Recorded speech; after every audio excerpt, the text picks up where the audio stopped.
Hello दोस्तों, जब भी हम अपना नया घर, नया मकान बनाते हैं तो हमसे कहा जाता है कि मकान की नींव में सर्प और कलश को स्थापित किया जाना चाहिए। क्या कभी आपने जानने की कोशिश की कि इसका क्या कारण है, इसका क्या रहस्य है? देखिए, जब भी हम मकान, अपना नया घर बनाते हैं तो हमें एक दिमाग में रहता है कि हमारा घर जो है वो बुरी आत्माओं से बचा रहे, हर तरह के कष्ट और विपदा जो है वो इस घर से दूर रहे, परिवार सुख शांति में रहे। इसका कारण है, इसके लिए जो ग्रंथों में वर्णन आया है कि इसका कारण है कि जमीन के नीचे पाताल लोक है और इसके स्वामी शेषनाग हैं।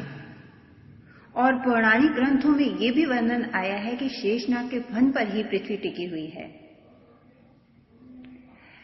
ये भी उल्लेख आता है कि हजारों फन वाले शेषनाग सभी नागों के राजा हैं और भगवान की शैया बनकर सुख पहुंचाने वाले उनके अनन्य भक्त भी हैं।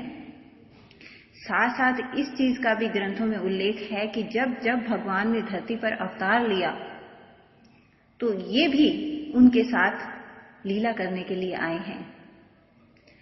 भगवान कृष्ण ने भी भगवत गीता में इस चीज का वर्णन किया है कि नागों में मैं नाग शेषनाग हूं। नींव पूजन का पूरा कर्मकांड इस मनोविज्ञान के विश्वास पर आधारित है कि जैसे शेषनाग ने अपने फन पर पूरी पृथ्वी को धारण कर रखा है, ठीक इसी तरह मेरे घर की नींव भी प्रतिष्ठित किए हुए चांदी के शेषनाग के फन पर बड़ी मजबूती के साथ स्थापित रहे। अपने घर की मजबूती के लिए, घर को कोई नुकसान न पहुंचे, इसके लिए शेषनाग का आह्वान किया जाता है कि वे हमारी रक्षा करें। और शेषनाग कहते हैं ये क्षीर सागर में रहते हैं, इसीलिए पूजन में इनके साथ कलश स्थापित किया जाता है और इस कलश में दूध, दही, घी डालकर मंत्रों के द्वारा शेषनाग का आह्वान किया जाता है, वो घर की रक्षा करें और उनके साथ कलश कि घर भरा पूरा रहे, इसमें कभी कोई कमी ना आए। और इसके साथ इस कलश में लक्ष्मी स्वरूप एक सिक्का भी डाला जाता है। इस तरह से भगवान, आपने देखा होगा भगवान शिव जी हैं, उनके आभूषण भी नाग हैं।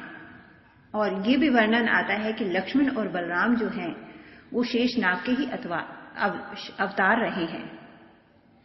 बस इसी प्रथा को, इसी पौराणिक धार्मिक ग्रंथों को ध्यान में रखते हुए इस चीज का अनुसरण किया जाता है।